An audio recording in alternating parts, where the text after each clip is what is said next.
Voici une mariée serpent assise dans un canapé qui se transforme subitement en serpent. Le gardien entre dans le salon et voit le serpent. Il décide de prendre une photo pour avoir une preuve. Il sort son téléphone, prend des photos du serpent, puis referme la porte et ressort. Celle qui était un serpent reprend sa forme humaine. Tout à coup, le mari sort d'une autre chambre et entre dans le salon. En voyant sa femme assise sur le canapé, il lui fait un câlin spontanément. Le gardien entre discrètement dans le salon pour observer ce qui va se passer ensuite. Le marié s'assoit près de sa femme et commence à lui faire des compliments d'amour. Cette dernière, séduisante et visiblement heureuse, lui sourit. Le marié, ravi, sort une liasse d'argent et commence à lui donner les billets un par un. Les deux semblent comblés de bonheur. Mais le mari ignore que sa femme est en réalité une femme serpent qu'il a épousée. Il lui fait un autre câlin sur la joue. La mariée est enchantée par l'argent que son mari lui a donné. Le gardien décide alors de lui révéler la véritable identité de sa femme. Vous serez étonné de ce qui s'est passé ensuite. Abonnez-vous pour ne pas manquer la suite.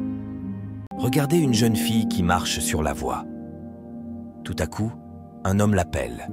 Elle se retourne, et l'homme remarque que son visage ressemble à celui d'un animal.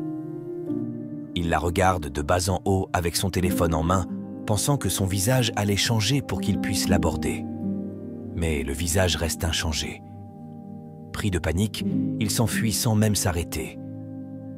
La jeune fille, perplexe, se demande pourquoi il a fui. Un peu plus loin sur la voie, un autre homme occupé avec son téléphone voit la fille arriver. Il s'exclame « Waouh !» et l'appelle. Elle se retourne et il découvre que son visage ressemble à celui d'un animal, bien qu'elle soit très belle à part ce détail. Pris de peur, il s'enfuit lui aussi sans s'arrêter. La fille l'observe, intriguée par leur réaction. Elle décide de vérifier son visage dans le miroir de son téléphone pour voir si quelque chose cloche, mais elle ne remarque aucun changement. Elle touche son visage pour s'assurer qu'il n'y a rien d'étrange. Alors qu'elle reste là, debout, une autre jeune fille passe à côté d'elle. Pendant qu'elle est sur la voie, en train de vérifier son visage, une autre jeune fille passe devant elle. Elle l'appelle, lui demande des excuses de l'avoir interpellée et lui dit « S'il te plaît, j'aimerais te demander s'il y a quelque chose d'étrange sur mon visage. » La jeune fille ne sait pas comment répondre à ça. Elle insiste et lui demande de répondre par oui ou non. Mais cette dernière finit par lui dire qu'elle n'a rien remarqué d'anormal, ni de changement sur son visage.